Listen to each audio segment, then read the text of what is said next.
Buenos días, tardes, noches a todos los seres del universo desde la Tierra. Es el lugar donde todo tiene fecha de caducidad. Bienvenidos.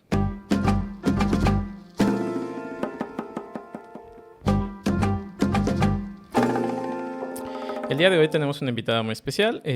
No tengo el gusto de conocerla. Me la presentaron por pedir recomendaciones para hablar de este tema que vamos a tratar en el podcast. Y pues me presentaron a Fernanda Iterian, quien es gerentóloga y por lo que me comenta, pues trabaja en el IMSS y ahorita nos va a contar un poquito más de qué otras cosas hace. Bienvenida, Fernanda. Mucho gusto, muchas gracias. ¿Cómo estás? Muy bien, muy emocionada. Me dices que no te comentó para nada, Héctor, de qué íbamos a hablar. Está Nada bien. de nada. Bueno, estás igual que yo entonces. No sabemos de qué vamos a hablar. No, principalmente quiero hablar de la vejez. Yo estuve un tiempo en Japón y me di cuenta que pues, el tema del trato de la vejez allá es muy diferente al trato de la vejez de Occidente. Entonces, bueno, no sé si todos los países, ahorita me platicarás si tienes información de eso, pero por eso quería tratar el tema, porque es algo que siento que no... Es como el tema de los seguros, ¿no? No se habla mucho, pero pues ahí están. La vejez pues ahí va a estar y vamos a llegar a ese punto y pues tampoco nos preparamos mucho para ese momento de la vida que vamos a tener que vivir. Entonces, pues bueno, de eso quería platicar contigo, ¿sí? Y pues primero, la primera duda que me surgió cuando... Bueno, primero me gustaría saber un poquito de ti. ¿Tú eres yucateca? Sí. ¿Naciste aquí? Totalmente yucateca. ¿Dónde naciste? En Mérida. Ah, en Mérida.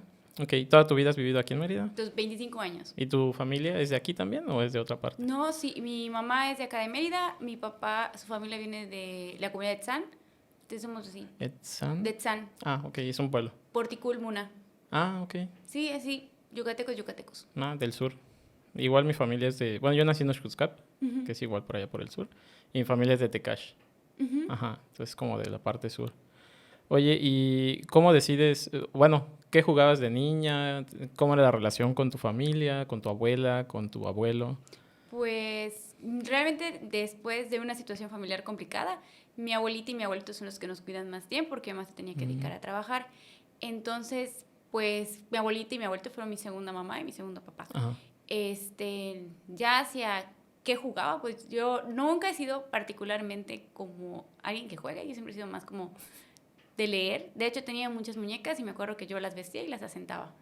Y no las tocaba. De Entonces colección. era así, de colección, exactamente. Y si acaso las desvestía y las volvía a vestir, nada más. Nunca he sido como así, como de tener muchos amigos, así, muchas habilidades sociales, no tengo. Y yo, por ejemplo, yo sé que la pregunta va como más hacia por qué elegí mi carrera, ¿no? Pero yo nunca pensé dedicarme a las personas mayores, también es una realidad. Yo siempre me han gustado los niños, yo llegué a trabajar en un kinder, fui catequista muchos años, o sea, enfocada a kinder. Primero, segundo y tercero juntos, yo siempre fui de niños, siempre fui muy niñera. Yo presento para entrar a la Facultad de Medicina, evidentemente no quedé muy, muy abajo, y en ese entonces mi mamá me llevó unos folletos de la UNSA.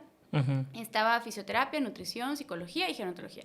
Entonces, como por descarte fui diciendo, no soy buena en esto, no soy buena en este, y quedó gerontología. Entonces, yo todavía trabajaba en el kinder y dije, bueno, esta licenciatura es totalmente vespertina y el kinder yo voy en la mañana.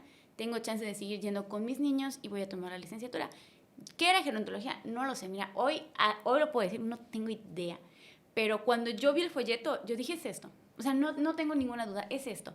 Entonces yo entro el primer día a clases. O sea, en ese momento que leíste los folletos, tú no sabías nada. qué era. O sea, yo vi el folleto y vi que el turno era vespertino, que podía seguir yendo a dar clases. Dije, es esto. ¿Pero ¿no? antes habías estudiado puericultura, se llama? ¿O qué? No. ¿Y cómo trabajabas en un kinder? Digo, me da curiosidad. Porque siempre he sido muy buena con los niños y yo era catequista. Entonces, como yo estudié en una escuelita, en esa escuelita, una de las maestras que me dio clases cuando yo era más niña, pues conocí una tía. Entonces, como que, es que Fer baila, porque también soy bailarina, es que Fer baila y trabaja con niños, ¿quieres que venga a poner una coreografía? Está bien. Y ya puse campana sobre campana. Entonces puse campana sobre campana y como que les gustó mucho. Y me dijeron, ¿quieres venir como apoyo? Y me quedé como apoyo. Entonces yo trabajaba por allá por el kinder. Pero dedicarme a... O sea, en la parte artística. Exactamente. Entonces dedicarme a los niños nunca fue, ni es como creo que te diga, qué ganas tengo. Me gustan mucho, juego con ellos, pero ya dedicarme por completo a la labor de ser docente a nivel básico es muy complicado. O sea, lo respeto muchísimo y es muy complicado y siento que no estoy como hecha para eso. Entonces, dije, bueno, entro. Mi primer semestre me acuerdo que me fue re mal, o sea, re mal para mí. saqué como 80 final, no sabía qué, porque no sabía qué estaba haciendo con mi vida, o sea, era como un, si me gusta, no me gusta. Ya para segundo semestre dije, ya, estuvo, muchas gracias, y me empecé a poner las pilas, me fue bastante bien, egresé como mejor promedio de la generación, entonces balanceamos por allá. Y ya cuando empiezo a estar en campo es cuando ya me doy cuenta de que no fallé en mi decisión. O sea, de verdad, ha sido de las mejores decisiones que he tomado en mi vida. Es una carrera muy bonita, es muy social. Pese a que dije hace rato que no tengo muchas habilidades sociales, Sí, sí, sí. con personas de mi edad. El gran paréntesis, con las personas mayores es muy gratificante. O sea, realmente el poder verlos o escucharlos o estar presente en sus procesos, o sea, es algo que yo no me imaginé en primer semestre vivir, y poder hacerlo ahorita sí es, la verdad es, no te voy a decir cómo llegué a la carrera porque creo que fue como un, ay, pero sé que es donde debo estar, ¿sabes? Y pues ya llevo, ¿qué quieres? 2 años ejerciendo y bastante bien, bastante bien. O sea, relativamente hace poco que egresaste, ¿no? Sí.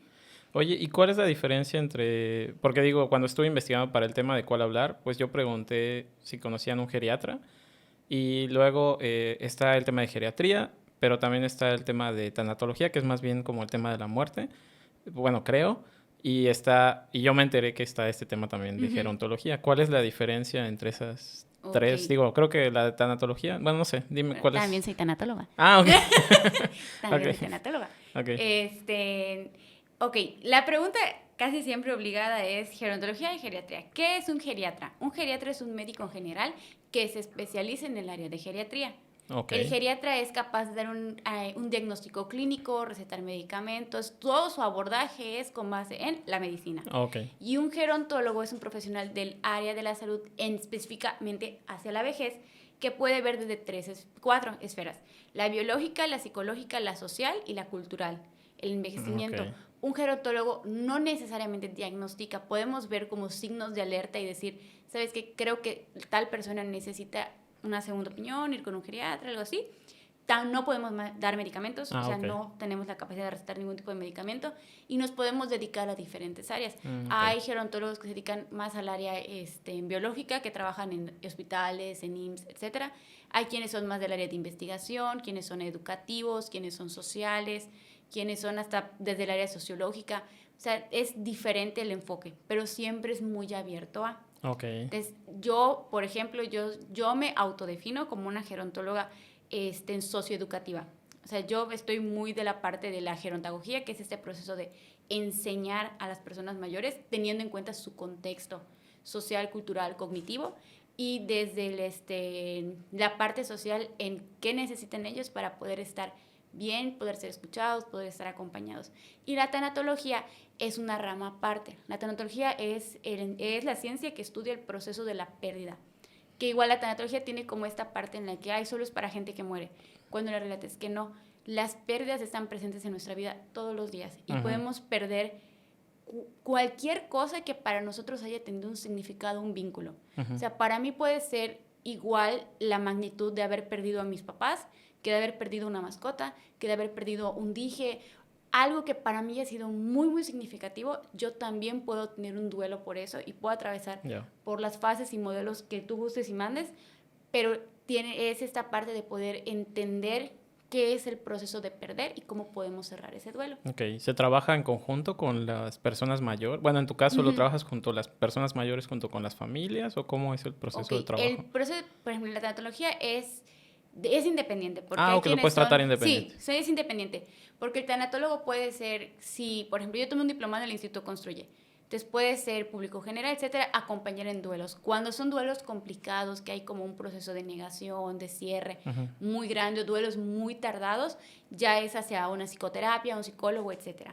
Yo desde el área gerontológica y la tanatología trabajo mucho en el proceso con la persona mayor, porque hay que entender que ellos pierden cosas. O sea, pierden familiares, pierden amigos, pierden hijos, pierden hasta la propia funcionalidad. Antes podían a lo mejor manejarse ellos solos y ahora ya no pueden. Tienen que depender de otras personas, que creo que es de una de las partes más complicadas, que es tener que, es que no me pueden traer, es que no hay quien me lleve, es que no puedo contar mi dinero, es que ellos tienen que cobrar.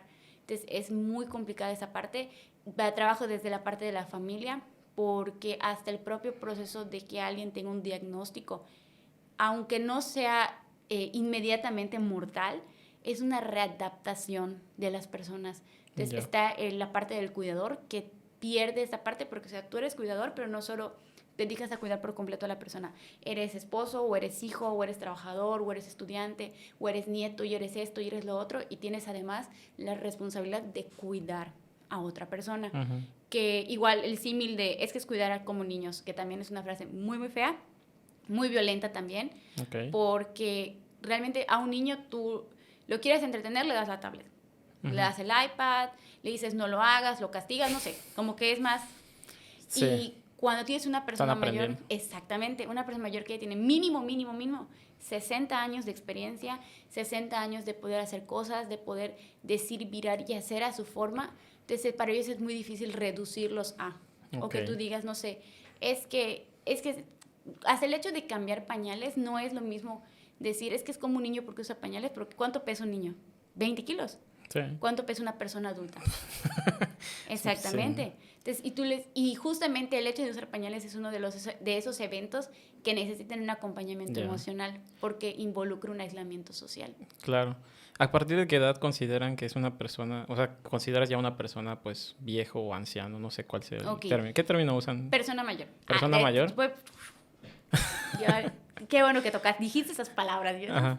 La literatura ubica a las personas mayores de 60 años en adelante en países en vías de desarrollo como México y países de pues ya potencias o de primer mundo 65 en adelante. Ok, entonces, solo México, son 5 años de diferencia. En México no manejamos 60. Ajá. Ahora, ¿cómo se les dice?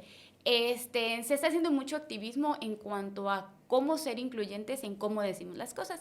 Claro. Y una de estas es que el decir viejo o vieja como tal no está mal porque es un adjetivo calificativo, pero el tono que tiene esta palabra a nivel social es denigrante, porque no es lo mismo que te digan, oye, se ven muy nuevos tus zapatos, a que se ven muy viejos. Entonces, ese viejo ya involucra algo peyorativo dentro de él. Anciano ya casi no se usa por el mismo término, que es como muy, muy violento de repente. Okay. Entonces, antes se usa, después de que se hace esto, se empieza a usar el término adultos mayores. Adultos. Pero adultos mayores está en este masculino neutro, que es, entonces tendría que ser adultos y adultas mayores. Ya. Entonces, ya recientemente estamos empezando a trabajar con personas mayores, porque antes de ser cualquier cosa, eres una persona.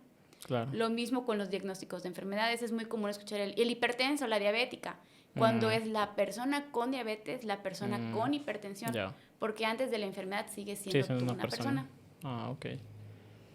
Bueno, no voy a entrar al tema del lenguaje porque tengo mis issues, porque, por ejemplo, digo, también está el tema del ser humano, ¿no? O sea, que podría ser también otra palabra. Pero bueno, no voy a poner terco con eso, luego no me callo. Pero con respecto al tema de, por ejemplo, la persona es persona mayor, me dijiste. Persona mayor. Entonces, por ejemplo, esas personas mayores, me dices, no se tratan como niños. Pero una persona mayor, entonces, su cerebro realmente, ¿qué es lo que, o sea, cómo decirlo? Si lo viéramos en dos realidades, ¿en qué realidad está su cuerpo y en qué realidad está su cerebro? Porque me imagino que el cerebro tiene un desarrollo distinto al cuerpo, ¿no? Sí, no. Mira, hay diferentes modelos, hay diferentes teorías, pero con la que yo me casé es con que todos tenemos una campana. Es esta parte de la campana. Ajá. Entonces, nosotros alcanzamos nuestro pico, nuestra edad más óptima, por ahí de los 20, 30 años, y a partir de allá hay un descenso, pero no es un descenso como en picada hasta el suelo. O sea, es un descenso suspendido de acuerdo a mi contexto biopsicosociocultural. Entonces, yo no puedo separar cerebro y cuerpo. Hay personas que, es cierto, desarrollan un trastorno neurocognitivo mayor o lo que se decía demencia. Que aquí quiero hacer un paréntesis muy importante, y es la famosa demencia senil. La demencia senil no existe. Y si su médico les dice que existe, cambien de médico. Porque cuando tú dices demencia senil, tú involucras que apenas envejeces, es una persona que va a tener un deterioro cognitivo de ley.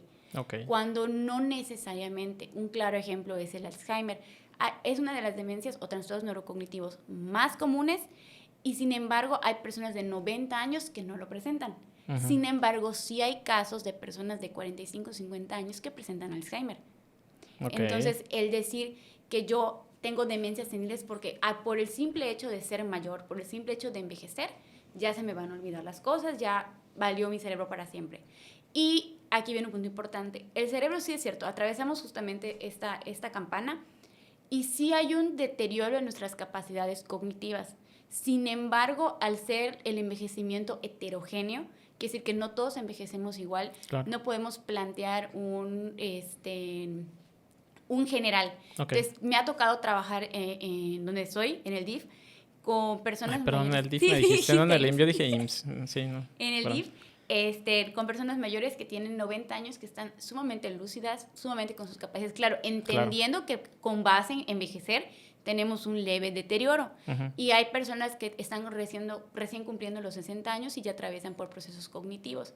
Entonces, hay un término que es el deterioro cognitivo, que es este proceso natural en el que perdemos cierta funcionalidad, pero no es un limitante. O sea, no es, por ejemplo, dices, cuando envejecemos se nos olvidan las cosas. No es normal, no es obligatorio. Claro. Entonces, es común que, ¿y dónde dejé esto? Ya que vine. Pero es más hacia atención y percepción que hacia un proceso cognitivo. ¿Cuándo puedo tener un signo de alerta de, oye, algo no está ocurriendo bien? Cuando se me olvida qué hice hoy, qué comí ayer, cuando se me olvida cómo se llaman mis hijos, cómo se llama mi esposo, dónde estoy, mi dirección. Y las personas que tienen un trastorno neurocognitivo, justamente esto platicaba en la mañana, tienen una fase en la que no lo notas. O sea, te pueden sostener una conversación normal y de repente les preguntas, no sé, ¿y tu esposo? ¿Cuál? Yo tengo una paciente, yo trabajo a domicilio, en la paciente B, un día llegué a su casa y estamos platicando y me dijo, es que hay alguien en mi cuarto. Yo creo que es mi papá. Dije, no creo que sea tu papá. Me dijo, sí, es un viejo que está allá. Palabras de ella, es un viejo que está allá. Dije, ¿no será tu esposo? Le dijiste, no se dice viejo, se dice persona mayor. Y yo, disculpe, pero... Dije, ¿no será tu esposo? No, si yo no soy casada. Dije, ¿segura? Sí, yo no soy casada. Y además está muy viejo para ser mi esposo. Dije, no, si estás casada y se llama así, así y así, y tienes hijos. Yo ya estoy muy grande para tener hijos, no puedo tener ahorita. Y ya le empiezas a explicar, y ella me dijo, tiene razón, mi esposo es tal, y se llama no sé qué, y es el que está en el cuarto. O de repente me dice, hoy fui a ver a mi mamá y a mi abuelita. Entonces tienen ese problema, pero cosas que para ellos son significativos o que los marcan mucho a nivel actual también son importantes. Tuvimos hace poquito una vaquería y una fiesta por el 14 de febrero en mi trabajo, y ella fue a bailar. O sea, ella es como muy penosita de repente y se aventó a ponerse a bailar danzón con su esposo. Entonces, cuando yo llego en la tarde a verla para darle la atención domiciliar, ella me dice, hoy nos divertimos mucho, ¿verdad? Porque hoy bailé y todos me estaban aplaudiendo. Entonces, para ella este proceso lo recuerda. Aunque haya pasado el mismo día, para ella el recordarlo fue algo tan significativo que se marcó. Entonces, yo no te puedo decir que se separa cuerpo y mente, sino que es como un conjunto. Y tener muy presente que yo tengo que cuidar mucho lo que hago hoy a mis 40, 50, 20 años, porque es lo que me va a preparar para mi vejez. Y es algo de lo que casi no se habla. O sea, nadie se prepara para envejecer. Y es como los seguros, están ahí. Los ves, sabes que existen, sabes que en algún momento vas a envejecer. Y hay una frase que me choca mucho, que es, de todos modos me voy a morir. Sí. De todas maneras me voy a morir. Ya. Sí. No sé, tengo un diagnóstico de diabetes, tengo el azúcar altísima, me como un pastel, de todos modos me voy a morir. Claro. Y suena muy feo, yo sé que va a sonar muy funable, pero lo mejor que te podría pasar es morir. ¿Por qué? El proceso. Por el proceso, exactamente.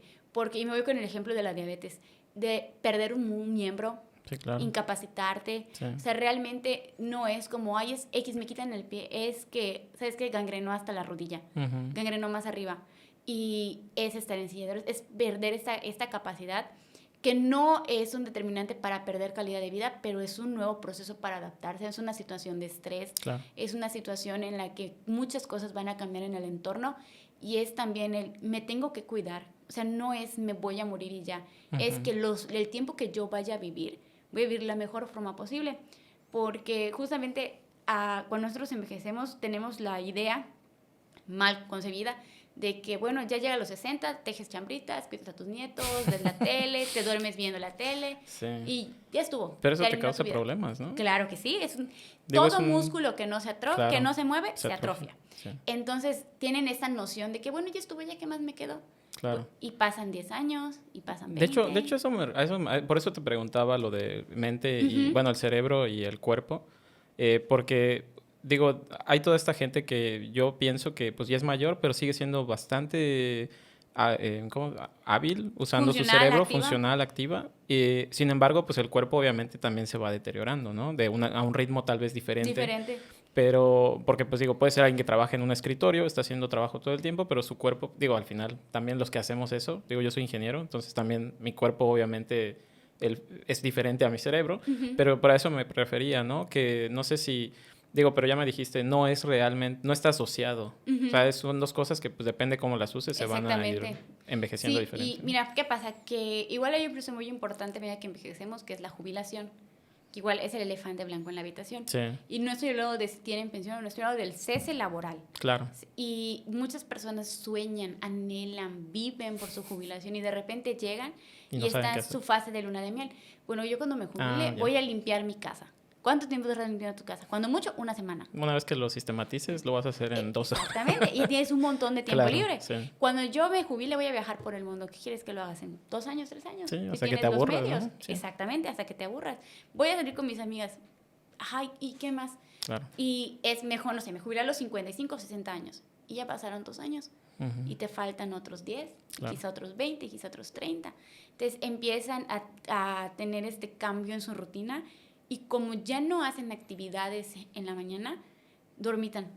También es muy, bueno, no sé, digo, yo solo conozco 2 o 3 personas que se han jubilado y me parece que es un cambio muy drástico, ¿no? O sea, literal es de un día fui a la oficina, hice mi jubilación, el día siguiente ya mi rutina es completamente diferente. Me imagino que también hay un duelo, ¿no? Y te levantabas a las 6 de la mañana. De hecho, hay una película muy bonita que es Pasante de Moda, con sí, que también habla de eso. Y también involucra un duelo porque yo he conocido gente que se ha querido divorciar después de que se jubila. Hay el caso de una señora que me decía que su esposo se dedicaba a los transportes, entonces él se iba 3 meses y que se quedaba una semana. Bueno, la persona que se quedaba, esposo, ¿no? Exactamente. Y ella se quedaba en la casa, entonces cuando él se jubila y lo empieza a ver ya no lo quiere. 24/7, pues haz de cuenta que tú tienes una rutina. Claro. Y de repente, ¿y por qué lo haces así? No me gusta, ¿y por qué no sé qué? ¿Y por qué no sé cuánto? ¿Y por qué no lo otro?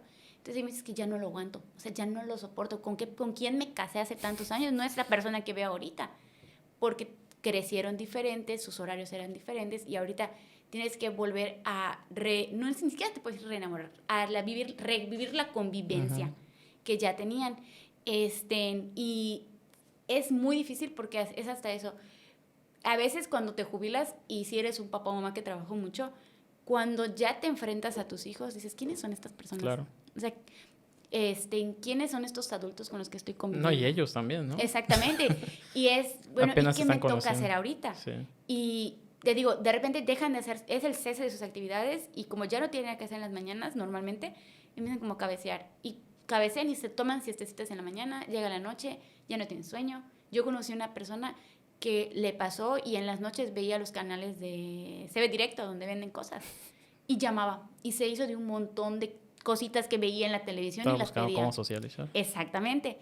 Y esa parte justamente de socializar, como no tienen el estímulo, pues, y creo que pasó mucho en pandemia, pues veías a las mismas 3 personas todos los días y platicaban de exactamente lo mismo, pues ya era como hasta cierto punto hartante.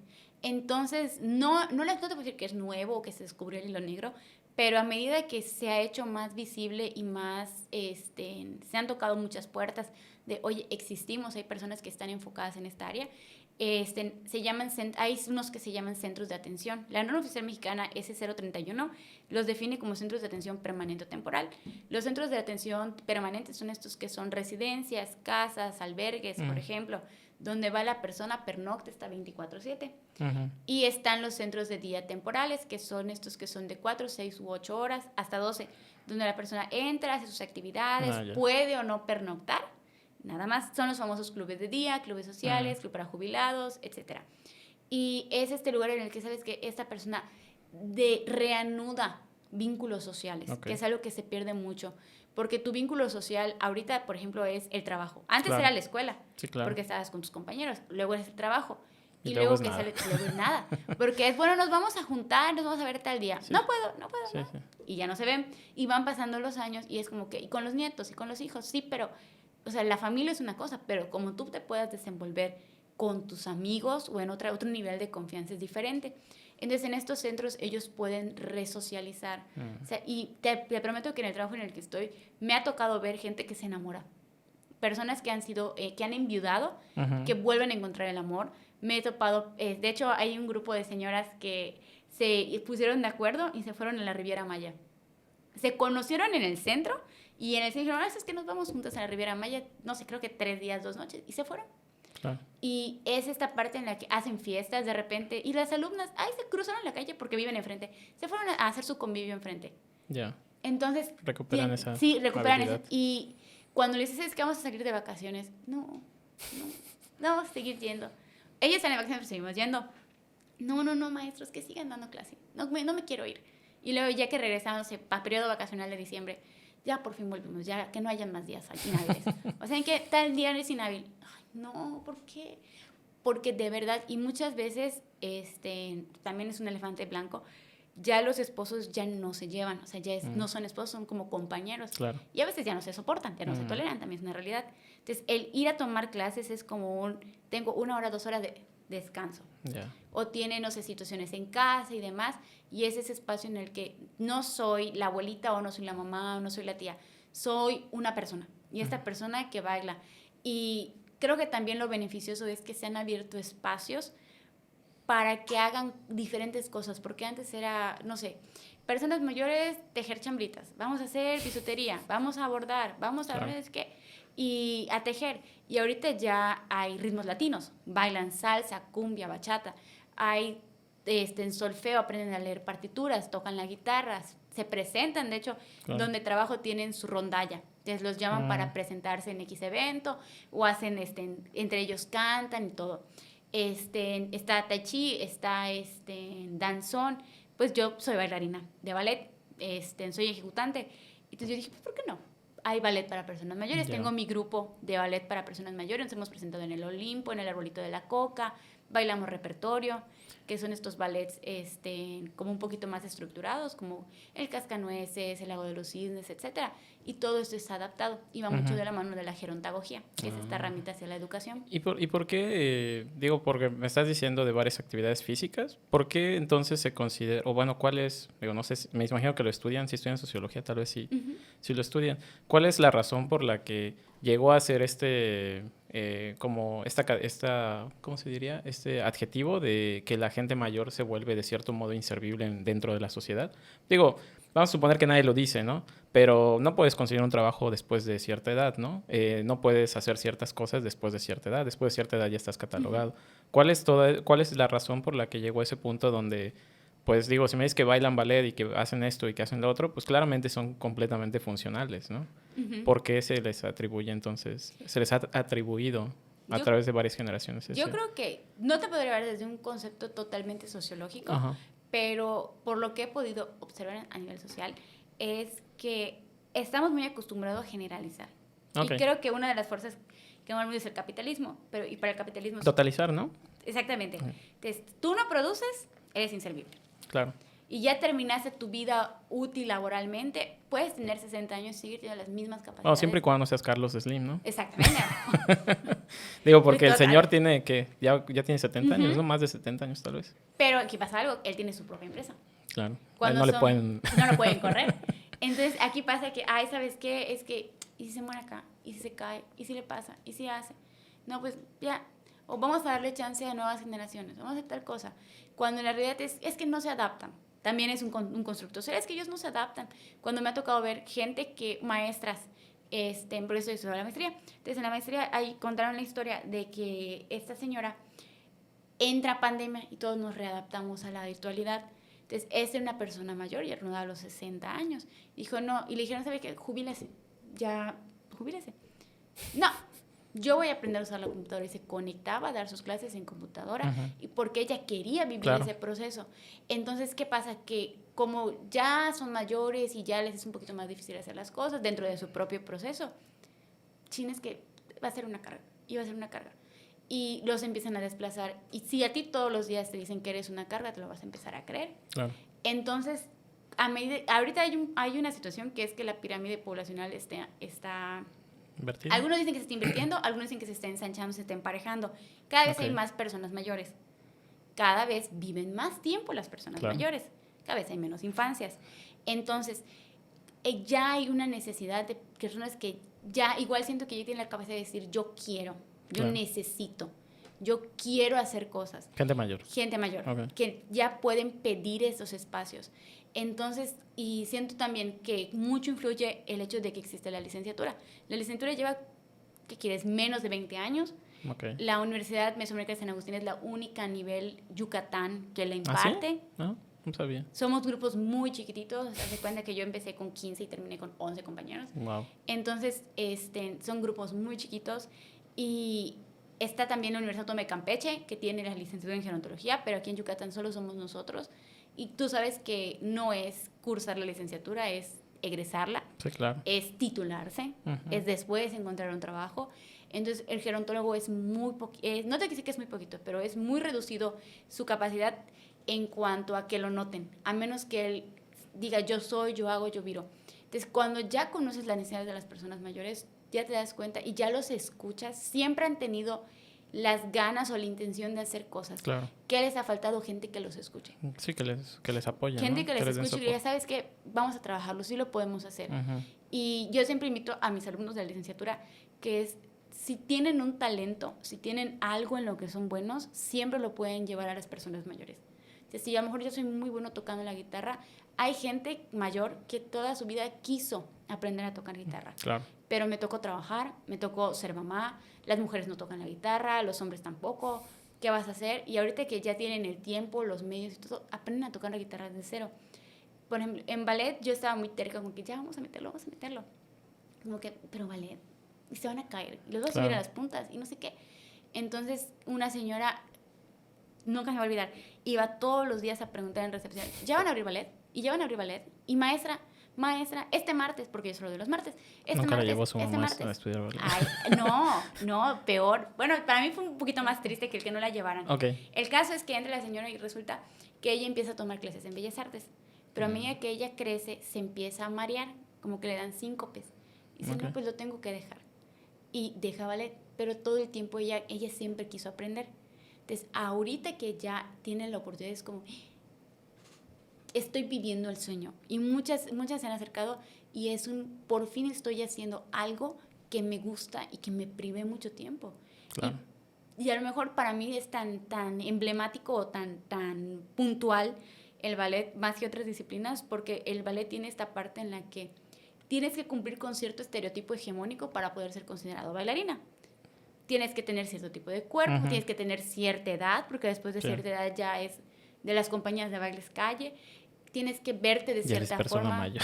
Sí. O sea, yo decía, es que yo empecé a bailar grande, yo empecé a bailar a los 15. Y luego dije, pues no, tan grande no estaba. Pero si quieres dedicarte ya a los 25, 30, ya no funciona. Exactamente. Entonces, que para ellas a los 60 por primera vez se pusieran un payasito, se pusieran unas medias o se compraran sus zapatillas. Y yo decía, no las tienen que comprar ellas. No, sí. Y traían sus zapatillas. Y se compraban sus medias rosa petipa. Y se ponían sus vestuarios. Entonces, para ellas este proceso es algo muy nuevo. Y es como ¿y por qué voy a hacer ballet? Me voy a ver ridícula. Y te das cuenta que no. Y me ha tocado ver cómo la familia, al principio, y siento que va mucho de la mano de eso, la propia familia los limita mucho, porque ¿y para qué? Mejor cuida a tus nietos. No, ¿para qué vas a ir a bailar? ¿Para qué vas a pagar un vestuario? ¿Para qué vas a hacer esto? ¿Para qué cuidas tus nietos? No mames, pinches huevones. Y mira, entra mucho la parte para mí. Hablas de los hijos, ¿no? Sí. Para mí la parte de cuidar un nieto está muy mal vista como una obligación. Yo creo que va más hacia una perspectiva de el acto de cuidar es un acto de amor. Claro. Pero la imposición sí es la imposición complicada. Y también, de cierto modo, la comodidad. Porque yo sí he visto casos donde sí, empieza siendo una ayuda, ¿no? Eso es, al final. es una ayuda, digo, viéndolo como padre, ¿no? Es una ayuda de mis papás, pero tampoco les voy a llevar todos los días 24 horas y voy a hacer que su única responsabilidad sea cuidar a mi hijo. Que ahí es donde me molesta la situación porque digo, pues ellos también tienen una vida. Así es. Y digo, si no la tienen, pues no está bien que no la tengan, ¿no? Deberían tener una vida fuera de cuidar, de ayudarme tal vez de, oye, necesito salir a un lado, ¿me ayudas a cuidar al niño? Sí, pero no que se vuelva su obligación. Sí, y aquí ¿no? parte algo muy importante que son los límites. Claro. Y eso es lo que yo trabajo mucho con ellos. Está bien si quieren cuidar a sus nietos, o sea, no es pecado decir, yo soy una orgullosa abuela. Claro. Pero sí, hay una señora que justamente me dijo, mis hijos saben que mis mañanas son sagradas. Te puedo apoyar en las tardes, pero yo no voy a dejar de venir a clase. Sí, eso está y bien. Y es completamente válido. Y hay quienes dicen, no, es que no puedo venir por mis nietos. Y en algún momento yo he dicho, pues, ¿saben qué? Tráiganlos. O sea, no se priven. Pero como hija de alguien que fue cuidada por sus abuelos, sí te puedo decir que no podría generalizar de que sea porque son flojos o porque no quieren. Porque sí, por ejemplo, a mi mamá le tocaba trabajar, ¿qué quieres? De 8 a 8, de lunes a sábado. Entonces mi abuelita sí tenía que estar con nosotros lo más posible. Pero ya poco a poco, a medida que crece el nieto, va como siendo cada vez más independiente. Claro. Y este proceso para los abuelos es muy importante tener a sus nietos, porque me ha tocado verlo. Y para los nietos también es muy importante tener a sus abuelos, pero sí tener muy presente que no es mi obligación. O sea, yo acepto cuidarlos porque me nace, porque los quiero, porque tengo la capacidad y el tiempo. Claro. Pero yo no, y eso es en general, yo no voy a dedicar mi vida a cuidar si yo no me cuido primero. Sí, claro. Porque ahí es cuando empieza el burnout, cuando empieza esos problemas, porque me dedico más a otros que a mí mismo. El hecho de que hablando de manera general, al menos lo que yo vi es que, en mi experiencia, ¿no? Los abuelos al final lo que acaba pasando es que se adjuntaban a una familia, ¿no? O sea, no sé, y está esto también de que manejan las familias, de como que hacen negociaciones, de, cuando mi papá esté viejito, tú lo vas a cuidar, ¿no? Entonces, al final, el señor o la señora o la pareja se acaba adjuntando a otra familia, ¿no? Eso, ¿qué tanto? Digo, ahorita dijiste lo del burnout. Entonces, ¿los ancianos también pueden vivir burnout? Como que se acaben, por el hecho de estar adjuntándose y querer, de cierto modo, satisfacer todas las necesidades de toda la familia, ¿sí pueden acabar en un punto donde experimenten depresión, ansiedad y...? Sí, porque, mira, cuando te dan el cuidado de alguien, o sea, es un estrés por cuidar. Cuando te ponen a cuidar a tu nieto, pero además de cuidar a tu nieto, te toca hacer la comida. Y te toca estar pendiente de esto, y te toca estar pendiente de lo otro. Y yo siempre se los digo, es que mi nieto se portó mal, sí, pero ¿hijo de quién es? Claro. De mi hija. Y tú como abuelo es como, no lo hagas, pero si, no sé, se te va un regaño, es que abuelita me gritó. ¿Y por qué le gritaste al niño? Y es como ¿qué hago? O sea, están como muy entre la espada y la pared. Entonces, sí es común que desarrollen un burnout, porque al final, ¿en qué momento pueden ser ellos mismos o descansar? Porque muchas veces se les deslinda más bien no se les da la responsabilidad de que se hacen cargo de la casa. Sobre todo pasa en mujeres. Las abuelas son las que más llevan la carga, porque son las que cocinan, son las que van a los niños, tienen que ir para la escuela, tienen que hacer, tienen que virar, tienen que hacer un montón de cosas.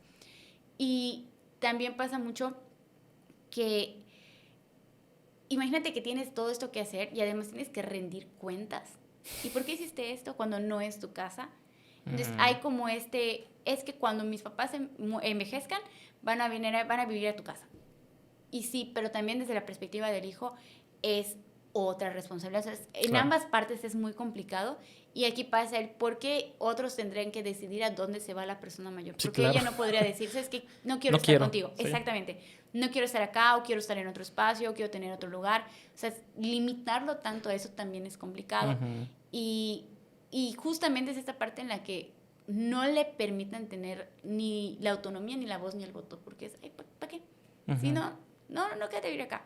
¿Y para qué necesitas el dinero? Si yo todo te lo doy. ¿Y para qué quieres esto? Si yo todo te lo doy. O yo te lo compro.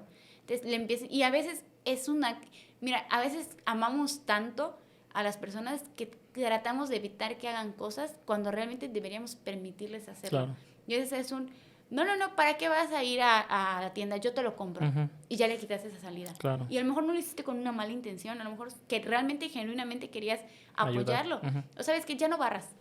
Que también pasa muchísimo. Ya no barras, ya no trapees. ¿Y qué hago? Su único ejercicio del día. Y su única, más bien, actividad. ¿Qué hago?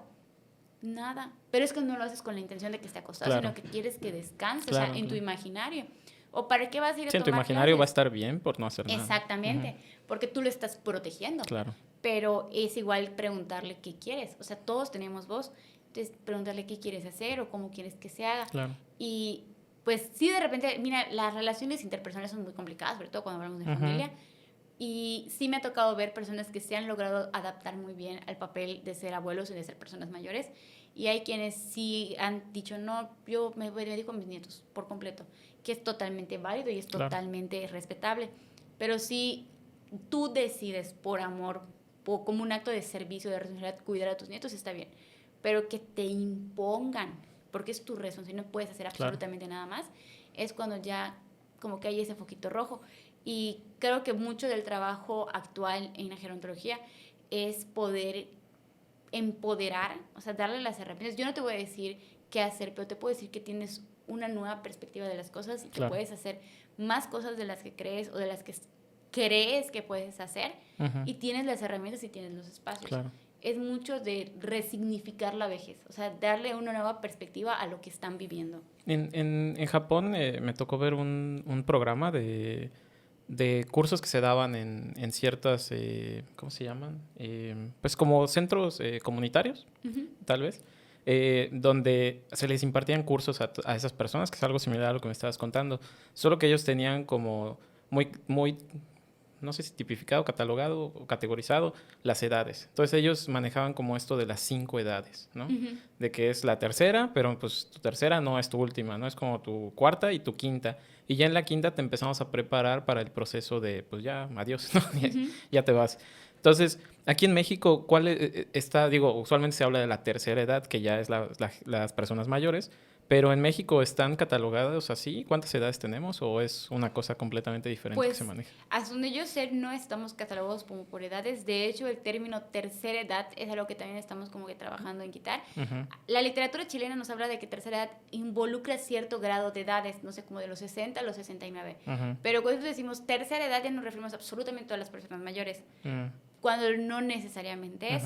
Entonces nosotros ya no manejamos como la parte de la tercera edad. Okay. Y al menos en el trabajo que me ha tocado observar, no los definimos como entre 60, de 60 a 70 pueden hacer esto, de 70 a 80 pueden hacer esto, de 80 a 90 pueden hacer esto, sino es más ¿qué de tus capacidades? Por ejemplo, nosotros trabajamos con la Organización Mundial de la Salud, que tenemos una valoración integral. Entonces, en la valoración integral evaluamos cómo está a nivel de sus capacidades y se les distribuye en 3 áreas, o sea, más bien en 3 niveles: bajo impacto, medio impacto y alto impacto. Okay. Entonces, esto es porque eres medio y no puedes hacer lo que alto, no.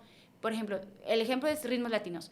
Hay medio, hay bajo y hay alto. Hay personas que están en silla de ruedas, que solo pueden mantenerse en silla.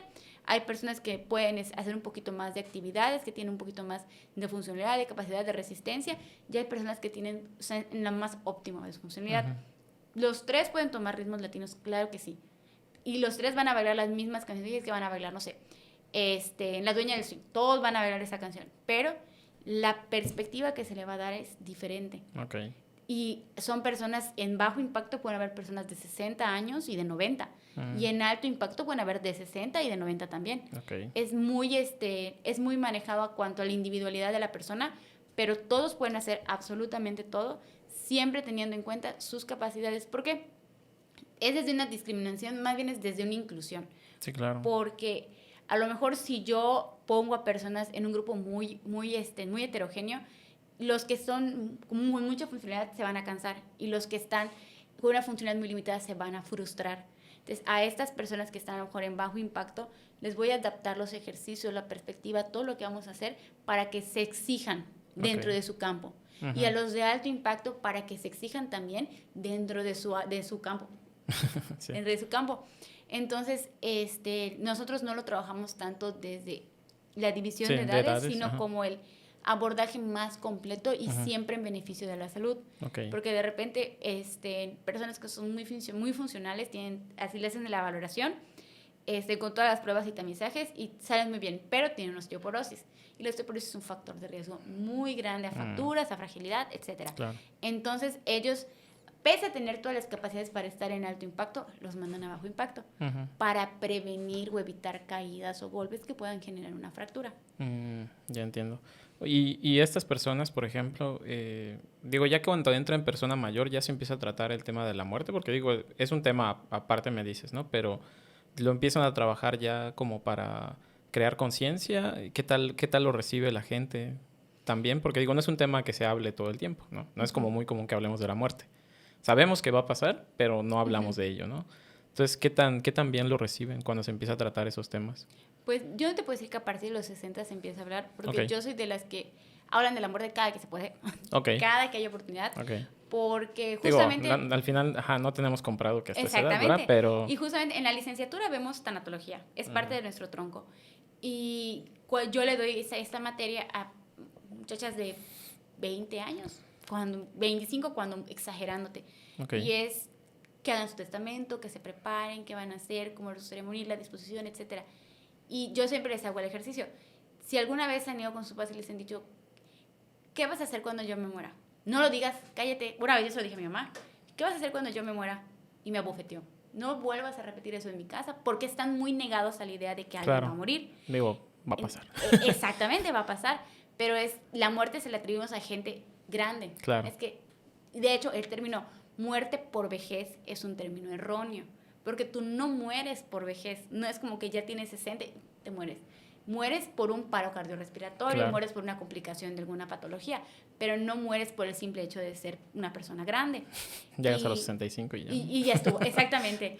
Entonces es más como son diferentes cosas las que están ocurriendo que hicieron, como cuando murió la reina Isabel, que murió por vejez. No murió por vejez, no murió porque tenía 60, murió porque tenía un cuadro anterior de patologías y fue lo que la conllevó a morir. Claro. Entonces, yo siempre soy como muy abierta a hablar de qué va a pasar cuando muramos, cuando muera alguien que yo quiero, cuando muero yo mismo, cuando muera alguien más. Y cuando ya entran en esta parte de envejecer, saben que van a morir y son plena y conscientemente, pero es como un tema que sí les interesa porque tenemos talleres de tanatología y sí entran los talleres de tanatología, sí les interesa, pero es como Fernanda, yo lo trabajo con ellos desde una perspectiva de en algún momento van a fallecer, vamos a vivir lo mejor que podamos ahorita. Claro. Lo mejor que yo pueda. Y vamos a decirle a las personas que nos rodean, porque yo soy como muy emocional. ¿No? Vamos a decirle a todas las personas los tratas de inspirar, ¿no? Exactamente, más que de inspirar, más como un aperturar en algún momento nos vamos a ir. Ok. Y lo que podemos hacer hoy en la Tierra, hoy donde estamos, es, ya le dije, eso, de hecho tuvimos una plática del 14 de febrero, las veces, nosotros damos por sentado que las personas saben que las queremos, pero cuando nosotros le hemos dicho a la persona con la que vivimos, te quiero, claro, te amo, te aprecio, estoy muy orgullosa de ti, porque damos por entendido esas cosas. Entonces, al final, yo me voy a ir y tristemente uno muere y los que se quedan a sufrir, a vivir ese duelo, son las personas que están. Claro. Entonces, es como hagan lo que tengan que hacer ahorita, porque están en esa etapa en la que pueden disfrutar y vivir su vida, porque en algún momento nos vamos a ir. Y yo siento que la tanatología para ellos es más son conscientes que van a fallecer, pero lo que están viviendo en este momento, como son las pérdidas, la viudez, los amigos, la familia, es como desde donde ellos ven la perspectiva de la muerte. No tanto hacia uno mismo, sino como el empezar a perder, porque sí me ha tocado gente que... Hay una señora que perdió, creo que a sus 2 hijos, a su esposo y a sus hermanos. O sea, tuvo pérdida tras pérdida tras pérdida. Y ella ha podido trabajar sobre eso. Y cada vez que pues vivía esta experiencia, se hacía consciente de que ella no iba a ser eterna. Claro. Entonces, es una señora tan llena de luz, te juro que así, tan alegre, tan vivaracha, tan todo, porque ya ha atravesado por tantas cosas y ya ha tenido la capacidad de asimilarlas, de introspeccionarlas y de trabajarlas. Entonces, va mucho de la mano de eso. O sea, no es como vivan ahora porque se van a morir, sino vivan el mejor día de sus vidas, claro, porque no sabemos qué va a pasar mañana. Claro. Y si nos ha tocado que de repente vemos a una persona y es como, ay, qué bien se ve, y él no regresa al centro. Wow. Por una u otra razón, porque fallece, porque se cae. Caídas es de las principales causas de fragilidad y de personas que quedan en cama. Y no es que se cayó y se fracturó la cadera, que también es de las principales fracturas. Y ya no regresó. Y de repente nos avisan, ¿saben qué tal persona falleció? Entonces siempre es como que vivan el mejor de sus días porque realmente no sabes qué va a pasar al día siguiente. Sí. Oye, desde el punto de vista social, bueno, no social, antropológico, ¿cuál debería de ser el rol de las personas mayores? Digo, en extensa teoría, ¿no? Porque Ujú. digo, sabemos que en la práctica es otra cosa, pero ¿cuál debería de ser el rol de las personas mayores Pues, en la sociedad? pues mira, yo creo que no te podría definir Ok, como tal qué rol tendrían, porque podrían hacer absolutamente cualquier cosa. claro, O sea, ok, yo no te podría decir como dadores de sabiduría, porque sería un estereotipo, no todas claro. las personas mayores han atravesado cosas como para poder No. tener un consejo sabio. Sí, sí. Que Un podrían consejo ser, sí. un consejo sí, que te pueda ser útil o sabio, Ujú. ahí ya depende de la persona. Pero, por ejemplo, no te puedo decir como son personas que se encargan de dar amor, no necesariamente. O son personas que son patrimonio histórico, no necesariamente. Está Entonces, bueno. ajá, no es como un son o no son. Yo que te podría decir que pueden hacer todo. Hay personas Ok, mayores que se dedican, es que, no sé, ya envejeciste, ya eres mayor, ya tu rol social como trabajador finaliza. Falsísimo, falsísimo, falsísimo. Hay una señora que vende pambazos en mi trabajo. Va con sus compañeras, levanta pedido y lleva los pambazos. Es dinero porque está remunerado. claro, Es un trabajo. claro. Hay quienes son los que venden en ambulantaje. Tristemente, pues tienen que trabajar de una u otra forma para subsistir, Sí. desde una perspectiva. Y son parte de las personas que trabajan. Y hay una señora que yo conocí en un curso que tomó un taller de mermeladas. Ujú. Entonces toma el taller de mermeladas, aprende a hacerlas y luego toma un taller sobre algo, Emprendimiento. emprendimiento, pero tiene un nombre así como chistoso, como de inicia tu negocio, Ujú. donde les enseñaban a hacer como marketing, publicidad y todo, Mm, para que ella pudiera vender sus mermeladas diferente. Entonces, y muchas personas se han hecho de trabajo, de empresas, siendo personas mayores, el de KFC.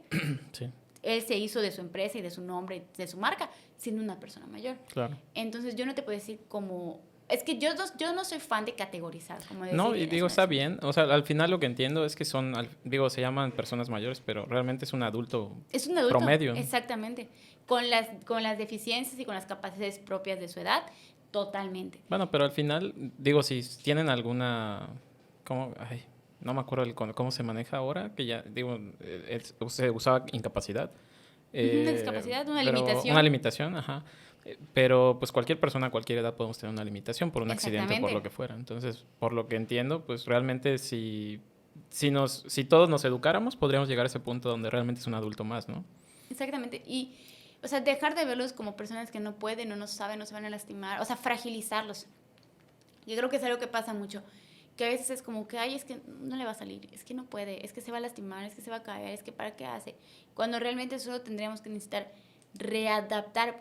Por ejemplo, OXXO tiene esta área de inclusión digital, que es que se capacita a las personas mayores o personas con discapacidad Ujú. y para poder que puedan presentar en ofertas laborales. Ok, La Bolsa de Trabajo de Mérida también tiene una oportunidad laboral para personas mayores y todo. Pero ¿qué pasa? Que para la empresa es más fácil o es más sencillo, puedes irse por la fuerza joven que por una persona mayor que ya tiene procesos y métodos para ejecutar, claro. que claro, no están cerrados a seguir haciendo lo mismo toda la vida, pero y también es mucho del estar abiertos a el Sí, cambio, pero sí considero que si pudiéramos darle más oportunidad, si pudiéramos adaptar como que ciertas áreas y ciertos aspectos, hay gente que podría trabajar en empresas. Conozco personas que van a tomar sus clases que, no sé, no, les digo, tenemos ensayo a la 1, no puedo, me está trabajo. O sí puedo, pero tengo trabajo a tal hora.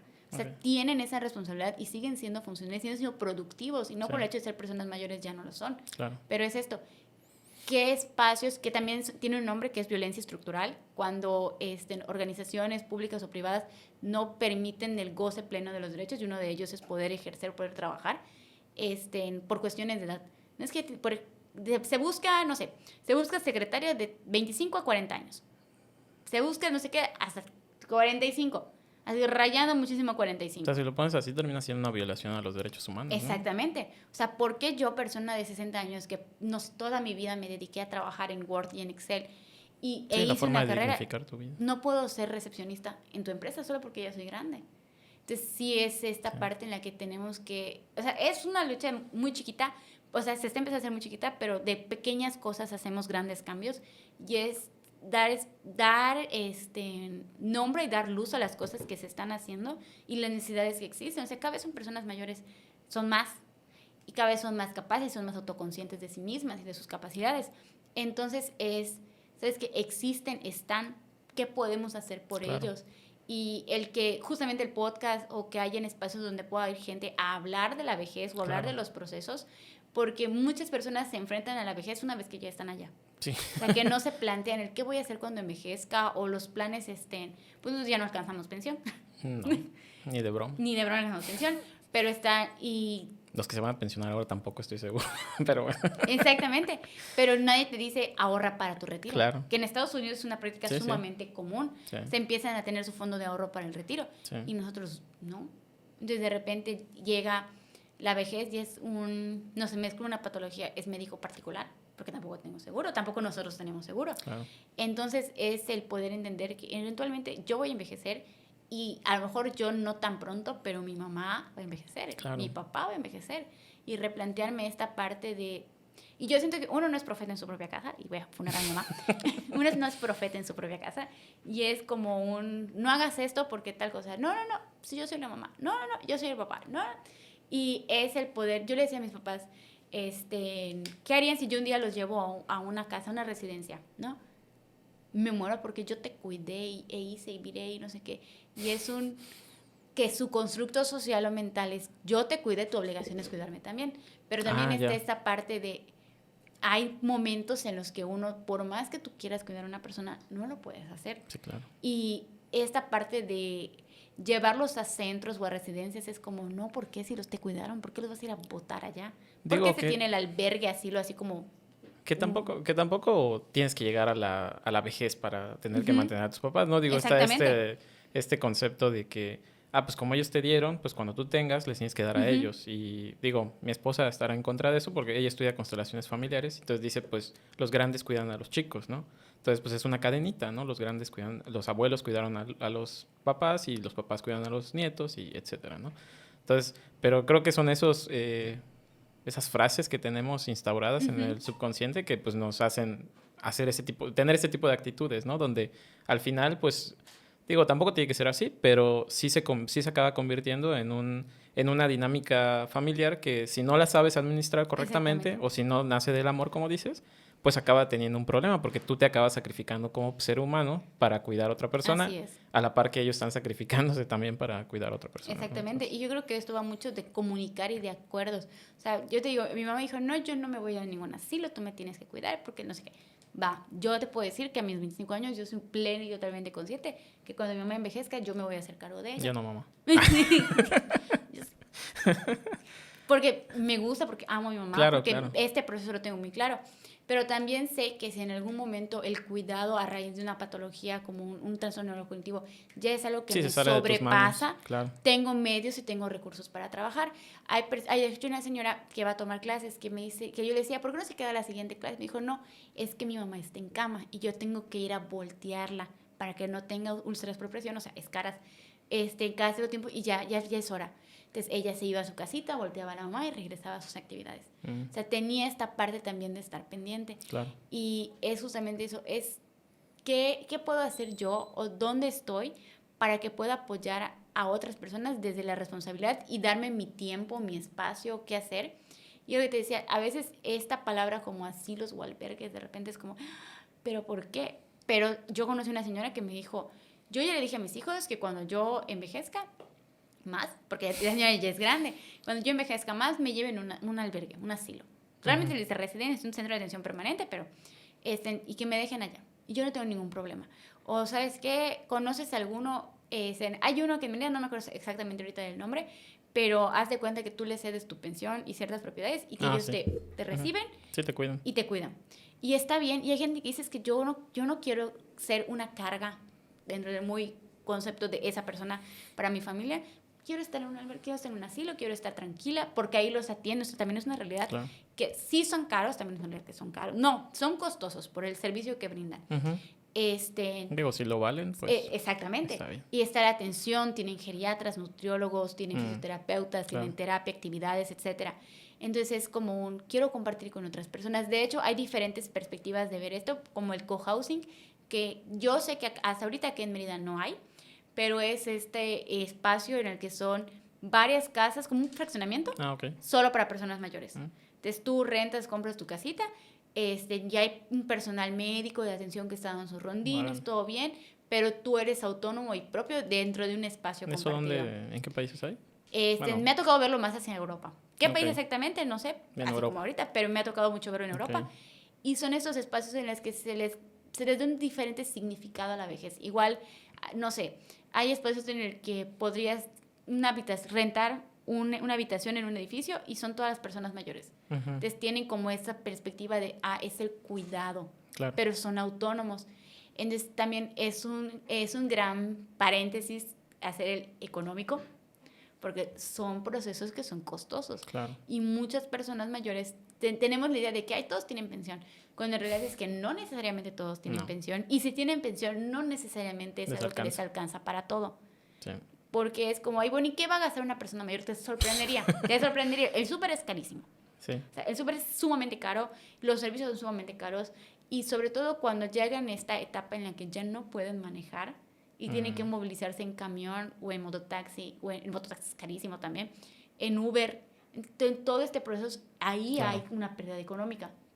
Entonces no es como tan sencillo decir, bueno, X, todos tienen dinero cuando envejecen, porque también es un pensamiento muy común. Uh-huh. O sea, es como muy dicotómico, porque piensas que o la persona mayor es totalmente pobre y no tiene dinero y está abandonada, o es que tiene su pensión y es que tiene mucho dinero porque en qué gasta. Claro. O sea, y es esta parte en la que yo no comulgo, que es ponerle un adjetivo o ¿cómo te diré? Como clasificar. Uh-huh. Yo sí soy muy consciente que todos somos diferentes porque tenemos un constructo social diferente. Hasta los hermanos tienen constructos sociales diferentes. Sí. Hasta los gemelos que se criaron y son iguales, les va diferente. Sí. Porque todos adoptamos de cierta forma nuestro entorno. Sí, claro. Entonces, y trabajar con personas mayores, no sé, en el centro ahorita hay 700 personas. Wow. Conozco las 700, algunas me sé sus nombres completos, ahí sí te confieso. ¿Eso dónde es? Yo trabajo en el DIF Mérida, estoy en el Centro Armonía, que está en el fraccionamiento del parque. Ah, ok. Pero también, que es el de Oriente. Y es grande, son 700 personas.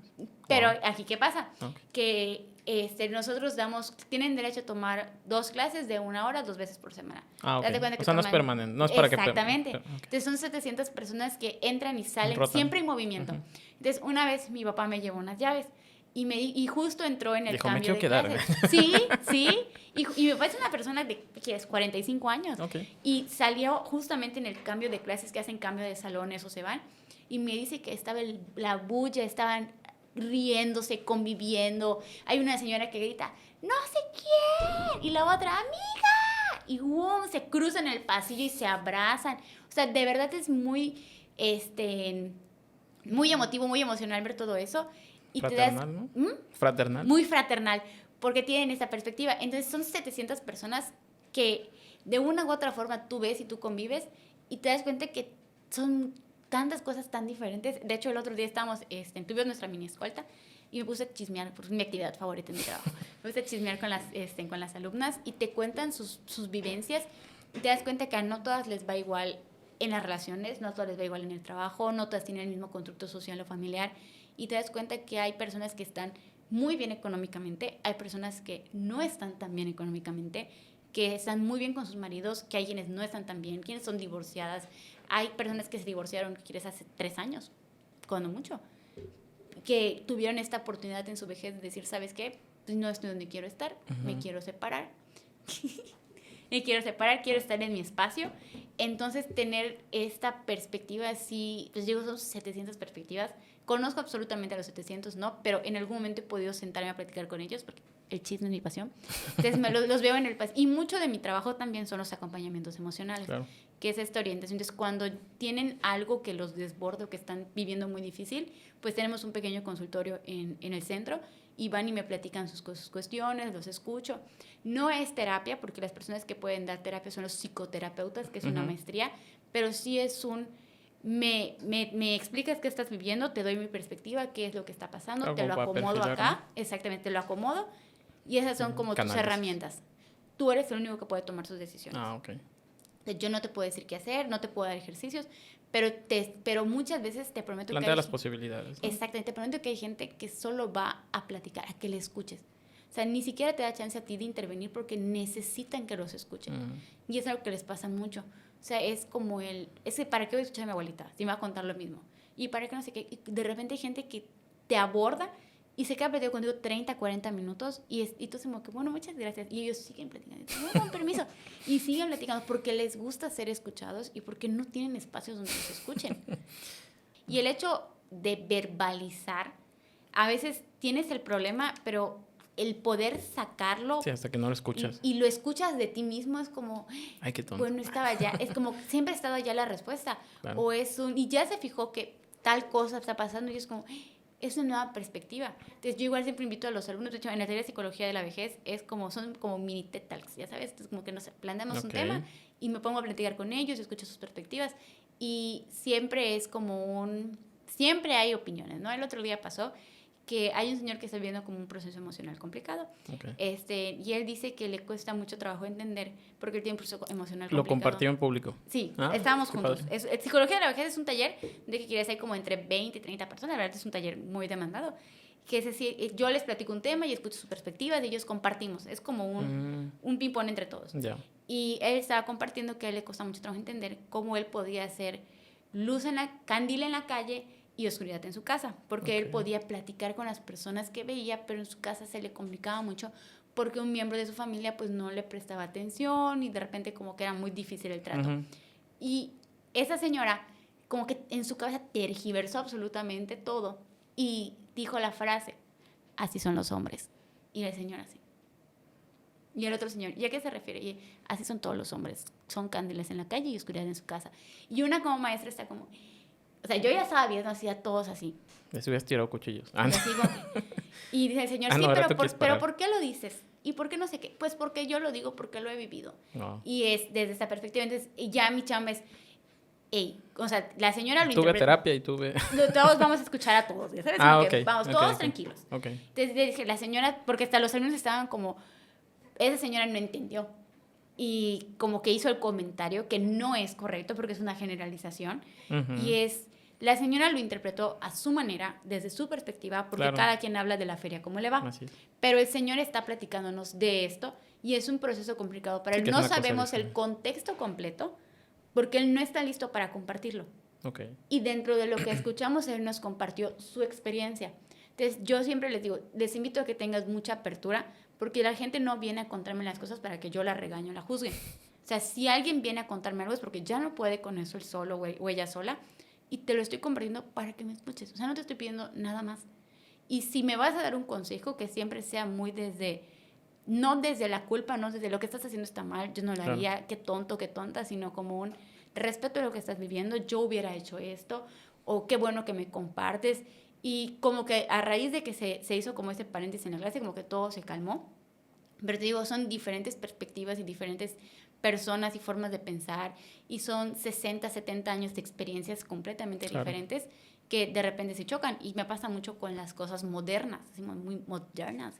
Es que los niños ahora no se separan del teléfono.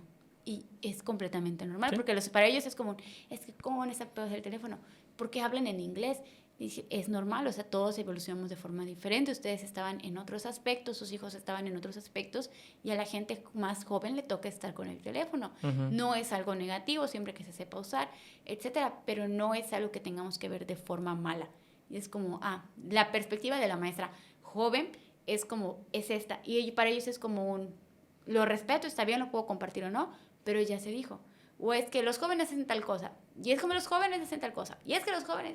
Y es como, o sea, sí, es diferente. Pero es que en mi época, sí, pero su época era diferente de la que estamos viviendo ahorita. Número uno, no había celulares. Exactamente. Y todo el constructo social era totalmente diferente. Sí, claro. Entonces, es poder entender que tenemos que saber cómo manejar y cómo lidiar las diferentes opiniones para que no te puedo decir que todos vamos a estar en paz, no se querer mucho, pero siempre manteniendo mucho el respeto ante los procesos individuales de cada uno. Sí, y tratar de no seguir como alimentando esa polarización, ¿no? Que digo, ya existe en estrato social, existe en el de edad, existe en el de creencia, en la religión, etcétera, y sigues creando, hay muchas dimensiones, ¿no? Entonces, la edad hay que tratar de acortarla, ¿no? Esa polarización, ¿no? Oye, y ¿cuál dirías que es el mito de la vejez más popular o que más se utiliza dentro de nuestra sociedad? Yo creo que el mito más común es las personas mayores ya no pueden hacer nada. Okay. O sea, yo creo que ese para mí es como porque se lo creen. O sea, porque de verdad es tan común, se escucha tanto y es tan repetitivo que si a ti todos los días te dicen que el cielo es verde, eventualmente te lo vas a empezar a creer. Uh-huh. Y si tú les dicen que ya no eres capaz o que ya no puedes hacer cosas, es como, pues ya no puedo. Uh-huh. Es que ya no me salen las cosas o no. Entonces, yo creo que esa es una creencia muy limitante, muy, muy limitante, porque los desmoraliza. Y yo creo que no hay nada peor que alguien que ha sido desmoralizado, porque es muy difícil, que es muy fácil hacer que alguien se crea algo negativo a que alguien se crea algo positivo. Entonces, si yo te digo, ¿sabes qué? Es que ese vestido te hace ver muy mal, tú ya te vas a volver a poner ese vestido. Claro. A que yo te dije, oye, ¿sabes qué? Te ves muy bien. Ay, no es cierto. Ay, no es cierto. Es tu cuento. Sí. Pero cuando te dicen, oye, ¿sabes qué? Te ves despeinada, es como, ya le arruinaste el día a la persona. Por completo ya le arruinaste el día porque ya le hace sentir insegura. Claro. Entonces, cuando tú le dices, ya no puedes hacer nada porque ya estás grande, pues tienes razón, ya no puedo hacer nada. Y se empiezan a limitar, pues yo no voy a salir, o yo no me voy a vestir. Y ese ya no puedes hacer nada por tu edad, ya no me puedo vestir de cierta forma, ya no puedo escuchar cierto tipo de música, ya no puedo bailar ciertas cosas, ya no puedo andar con ciertas gentes, ya no puedo hacer tal cosa porque ya no estoy en edad. ¿Y en tu experiencia logran romper esos paradigmas de no, o sea, digo, porque es como, hay esto de la ropa de abuelita, ¿no? O de abuelito. Me choca el término. Entonces, sí, pero suena divertido, pero sí, ya entiendo por qué no lo es. Pero esta ropa de abuelita, ¿no? Que es como ropa, no sé, como floja, digo, muy guanga, no sé, muy holgada. Como pasada de moda. Ajá, como pasada de moda. Pero sí logran romper esos paradigmas y empiezan a vestirse más como a ellos les gusta. ¿Sí? Hay una señora que cuando yo empecé a trabajar allá, me acuerdo perfectamente que tenía una blusita de mesh, de esa telita como transparente, verde fosforescente con estampado de serpiente. Y nadie le decía absolutamente nada. ¿Y sabes por qué? Porque nadie tendría por qué decirle nada. Bueno, además. Y hay gente que empieza a redescubrirse, que se pinta el cabello. Yo conocí una señora que era muy cercana a mí, que su pelito pues ya era blanco. Uh-huh. Entonces ella se lo pintaba de morado o de verde. Uh-huh. Y tenía estos procesos en los que ya no podían hacer ciertas cosas. Y hay una señora en ballet que su esposo es muy celoso. Entonces, cuando ella ya por fin como que soltó, esa señora se pone, no sé, vamos a hacer vestuario de tal cosa, y se pone su falda corta. O me pasó mucho en ballet que bailaron de rumberas. Entonces les puse la dueña del swing y bailaron de rumberas por carnaval. Y una señora llevó un top color nude y encima se amarró su blusita. Y yo les hago mucho el de que, no sé qué, se tiene que quitar la ropa y todo.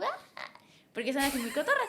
De hecho, todavía vino vaquería. Y es el chiste de, pero tienen que venir como mestizas originales o no entran. Okay. Y ella, pero maestra, y dije, las voy a revisar y si no, las regreso a su casa. Bueno. Y todas, Entonces yo le dije a la señora, pero se tiene que quitar su top. Jajaja. Yo me fui del salón y regreso y se quitó su top la señora y dije, ¿por qué se lo quitó? Me sentí más cómoda. Dije, si la maestra dice que sí, ¿por qué no? Y de repente ya habían muy literal. 3 señoras que solo tenían amarrado el top y se veían a parte del abdomen. Y justamente la señora del esposo celoso tenía una blusita abajo. Cuando me volteo, ya se había remangado la blusita para que también se le vea parte del abdomen. Okay. Y ellas se sentían, seguras de sí mismas, se sentían guapísimas, se sentían preciosas. Y es esa parte en la que se visten para hacer cosas. Y que escuchan cierto, no sé, una vez me tocó escuchar en una ponencia, es que, ¿qué le puedo poner a señores si ellos no escuchan reggaetón? Falsísimo. Yo he dado clases de reggaetón con los alumnos y yo no sé ni perra ni torca, pero uno hace el intento. Y para ellos es como, maestro, otra vez, vamos a volver a movernos. Y para ellos es esa parte, o sea, no te voy a decir, sí elegir muy bien qué canciones les vas a poner, porque lo que uno escucha a lo mejor no es compatible. Pero Daddy Yankee a mí me gusta muchísimo y siento que sus letras son como muy respetuosas dentro de lo que cabe. Entonces les ponía las canciones de Daddy Yankee y ellos, maestro, otra vez la de gasolina. No, una más sucia. Dice. Sí, y sí te ha tocado, de verdad me ha tocado. Una señora una vez le dije, ¿qué vamos a cantar en karaoke? Maestra, ponga Peso Pluma. Y yo, yo lo conozco. Y yo tampoco lo conocía. Digo, dije, sí conozco quién es Peso Pluma, no conozco las canciones. Yo tampoco, justamente yo tampoco. Y dije, ¿cuál ponemos? Ay, no sé, más es por cotorreo. Me gusta, pero no sé sus canciones. Entonces, para ellos esta parte de se pueden dar cuenta que hay cosas diferentes que les pueden gustar, que se pueden vestir de la forma que quieran y sí lo hacen. O sea, no te voy a decir como que es que solo se está diciendo y no se aplica. De verdad lo hacen porque se encuentran empoderados. Y a veces sí me ha tocado ver que llegan, no sé, se hacen un cambio de look y llegan así como penosos sus compañeras, qué bien te ves, oye, te ves muy bonita, no sé qué. Y se levantan. Y, por ejemplo, un día me dijo una señora, es que no me quería poner este vestido porque sentí que estaba muy corto, pero luego dije, si no me lo pongo hoy, ¿cuándo me lo voy a poner? Y yo, tiene toda la razón. Y se viste muy bonita, se pone... De hecho, me gusta mucho ver la clase de danzón, porque la maestra les exige ir bien presentadas, con su vestidito, sus taconcitos, no sé qué, porque pues así es el danzón. Y para ellos es, no, hombre, están soñadas, es fiesta, hicieron su carnaval en el turno vespertino y trajesotes así cortos, escotados, así bailando. Y tú dirías, es que ya son grandes, ya no se hace. Y la verdad es que no. O sea, pueden ser capaces de hacerse, de vestirse, de arreglarse como ellos quieran. Hay una señora que tiene 80 años. Entonces, esa señora yo la quiero mucho porque es muy vivaracha, es muy alegre. Y ella tiene su pelito blanco y como que se lo pinta de morado con el matizador. Y yo no me había fijado que cuando hace así, su oreja tiene 5 perforaciones en línea. Y tiene 5 aretes como estos, así de Ay, tiene un nombre, no me acuerdo del nombre ahorita. Arracadas, tiene 5 arracadas así en fila en las 2 orejas. De verdad. Qué valiente. Y tiene tatuajes, o sea, no así como que grandes tatuajes, pero tiene tatuajes.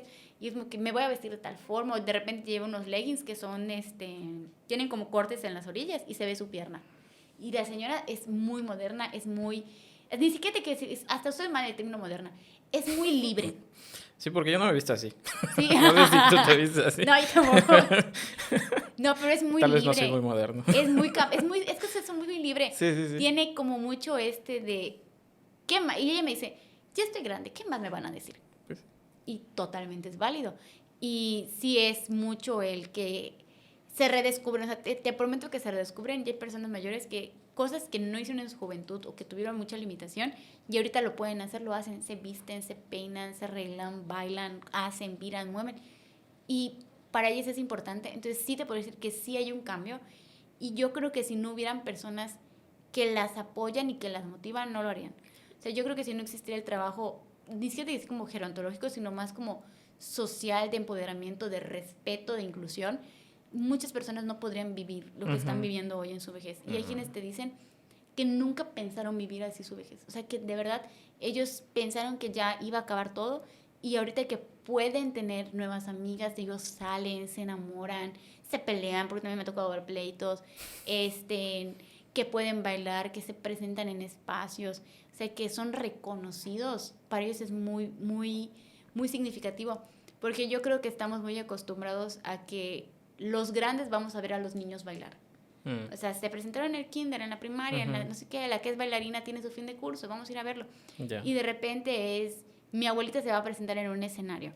Y es como, ¿de verdad tu abuelita se va a presentar? Sí, se va a ver en un escenario. Y todos van, y te digo, se presentaron todavía en diciembre en el Arbolito de la Coca. La academia nada más nos hizo la invitación y las llevé. Y escuchabas, abuelita, tete, dale, abuelita. Y realmente el evento eran ellas. Se presentaron en el Olimpo para el Encuentro Nacional de Educadores por la Paz en el arte. Y el escenario era de ellas, te juro que les aplaudían y las señoras se sentían así, les subieron sus flores. O sea, esos espacios, tenerlos para ellas mis nietos me van a ir a ver bailar. Es que invité a toda mi familia. Es que tal persona va a ir y invitó a tal persona y cada vez viene gente a verme bailar. Entonces, para ellas es un espacio en el que se les reconoce. Y no me voy muy atrás. O sea, cuando hacemos presentaciones en armonía de X, no sé, van a bailar, nosotros grabamos videos. Entonces, haz de cuenta que decimos, no, pues por carnaval vamos a bailar tal cosa. Y se graba en el salón. Ellos llaman a sus hijos y a su familia que se paren en las ventanas a verlos. O mandan los videos a los grupos de WhatsApp, porque los editamos y los subimos. Mandan los videos a los grupos de WhatsApp para que lo vean su familia. Entonces, son cosas que sí es... Y sí me ha tocado mucho gente que cuando va es como, ay, qué ridículos. O sea, personas de 60, 70 años. Ay, qué ridículos que se disfrazan. ¿Para qué? Si ya estamos grandes, eso no se hace. Ay, nos vamos a vestir de tal color. Ay, qué flojera. No. Y no regresan al centro. Porque a lo mejor por su constructo, su forma de ser es diferente. Pero entonces sí estamos muy abiertos a que hagan lo que quieran. Este año fue la primera... Hace un año, o sea, en 2023 nos fuimos a Ixmaquil. Primera vez, gente de personas mayores que por primera vez iban a Ixmaquil con sus amigos. ¿Ah, sí? Porque siempre es con la familia. Claro. Siempre es con los Cuidando nietos. Cuidando los nietos. Exactamente. Sí. Entonces, yo de hecho le decía a mi coordinadora, yo dentro de mi edadismo, dentro de mi limitación mental, yo decía, ¿y si toman cerveza, qué hacemos? Y me dijo, mi coordinadora, son adultos, Fer, que tomen cerveza si quieren tomar. Y dije, tiene toda la razón. Y me tocó ver, de hecho, cuando fuimos a comer al área de comidas, de este lado estaban con su cervecita y estaban cotorreando y no sé qué. O de repente dicen, ¿saben qué? Fuga de Eladios.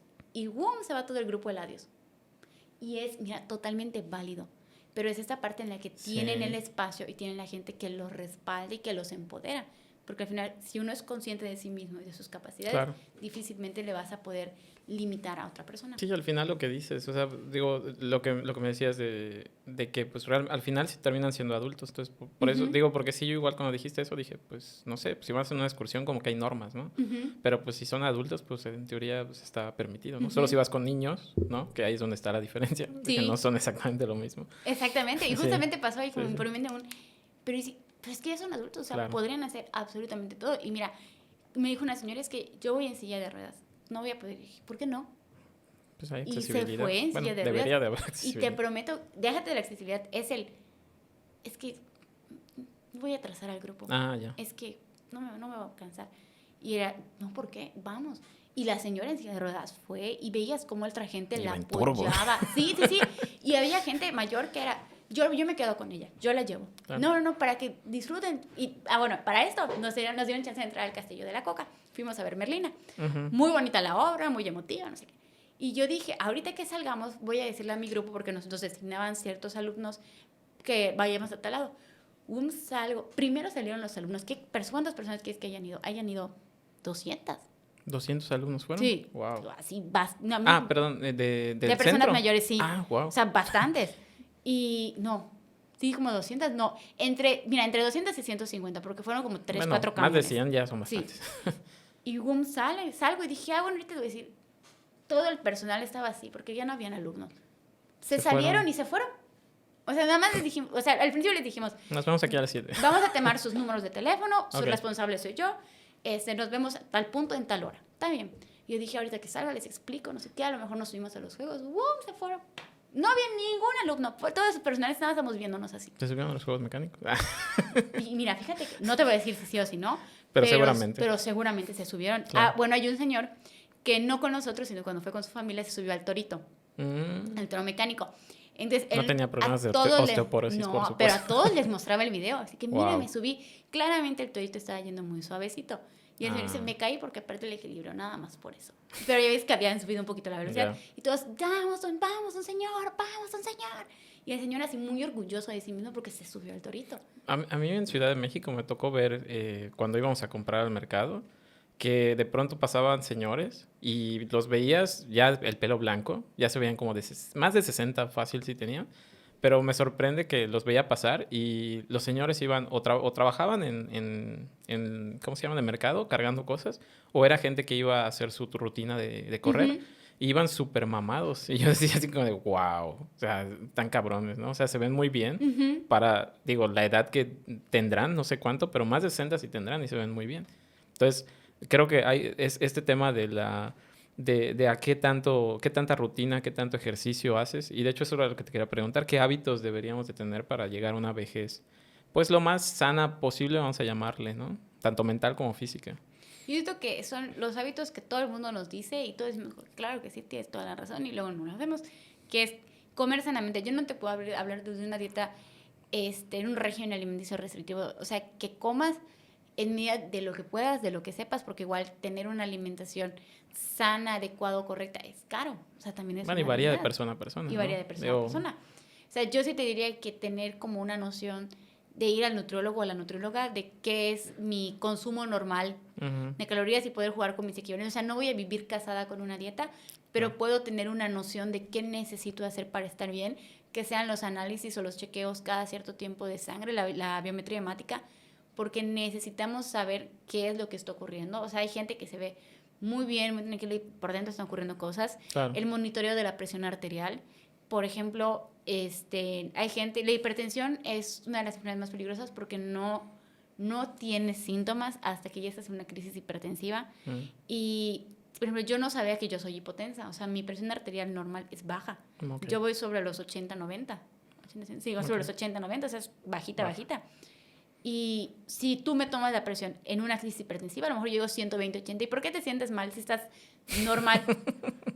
¿Estás de acuerdo? Claro. Pero yo tengo que saber todo eso. Sí. En hacerse los análisis, en conocer tu contexto heredofamiliar. Hay muchas enfermedades que son hereditarias. O si hay cierto patrón que se repite en la familia es porque algo está ocurriendo. El ejercicio. O sea, hay quienes dicen, es que la actividad física, mi ejercicio es barrer y trapear mi casa. No es un ejercicio. O sea, la actividad física es toda actividad que involucre un gasto de energía. Claro. Barrer, trapear, caminar, subir las escaleras, etc. Y el ejercicio es el que involucra un objetivo. Fortalecimiento, funcionalidad, flexibilidad, a lo mejor que tener coordinación, equilibrio, etc. No te puedo decir, ay, ve al gimnasio, porque también el gimnasio cobra. Claro. El transporte para llegar al gimnasio es caro. O descárgate videos en internet. Sí es cierto que ahorita el internet está muy cercano a nosotros, pero es el tiempo, es la disciplina, es el esto. Pero yo te puedo decir que si tienes la oportunidad de salir a caminar, salgas a caminar. Pero no es como, ay, voy a dar, no sé, a la tienda y ya regresé y es mi ejercicio. No. Pero, no sé, está en 30 minutos de caminata o a lo mejor en mi casa voy a hacer sentadillas. O sea, buscar herramientas o espacios para que puedas desarrollarte. O sea, yo fui al gimnasio un mes, no me gustó, porque yo soy bailarina. Entonces regresé a tomar clases de ballet ya así como una persona de 25 años, con un grupo de adultos, y me gusta y lo disfruto. Entonces ya tengo esta parte en la que hago algo que me gusta. A lo mejor mi chamba va a ser ponerme a bailar 5 rutinas en mi casa. No sé, voy a ver videos de YouTube y me voy a poner a bailar. Claro. Estoy buscando algo, es cardio al final del día y estoy ejercitándome. Entonces yo me diría que es mucho hacia tener conciencia de tus patologías, si tienes una enfermedad, si tienes un diagnóstico, seguir el tratamiento, porque me ha tocado gente que me dice, es que yo era hipertensa y se me quitó. Falso, te bajaron, tuviste una crisis hipertensiva, disminuyó, llegaste a lo normal, pero sigues teniendo hipertensión y sigues teniendo que consumir tus medicamentos. Es que yo tengo diabetes, pero se me quitó. Tampoco, o sea, te regresaron a tus niveles de glucosa normales, pero en cualquier momento, si tú no te cuidas, va a haber va a empeorar, va a escalar, y es eso, o sea, son enfermedades que tú dices como que, bueno, X es diabetes, sí, pero está la consecuencia, retinopatía, neuropatía, está la nefropatía, la pérdida de un miembro, etcétera. Claro. Y es también el tener conciencia de qué está pasando en mi hogar, de qué murió mi mamá, de qué murió mi papá, de qué murió mi abuelita, qué patologías tienen, porque eso me puede dar un indicativo a qué soy yo, a qué estoy viviendo. Y hay mucha gente que prefiere no ir al médico porque le da mucho miedo escuchar el diagnóstico. Claro. O sea, si yo no lo veo, no lo tengo. Si no lo escucho, no existe. Sí. Entonces, a lo mejor me siento mal, pero, ay, ¿para qué voy a ir? ¿Para que me diga que es cáncer? No, me quedo en mi casa. Y a lo mejor sí es un diagnóstico y se pudo haber tratado a tiempo. Sí, claro. Y sobre todo en mujeres, hacer la autoexploración de las mamas también yo creo que es algo muy importante porque es el cáncer principal en mujeres. Y es, fíjate, de mujeres en Yucatán, si no me equivoco, también es de los principales. Okay. Hacerse estudios con los médicos pertinentes, los hombres lo mismo con la próstata. O sea, tener todo ese tipo de procesos y de espacios conscientes de, oye, tengo que velar por mí, tengo que cuidar de mí.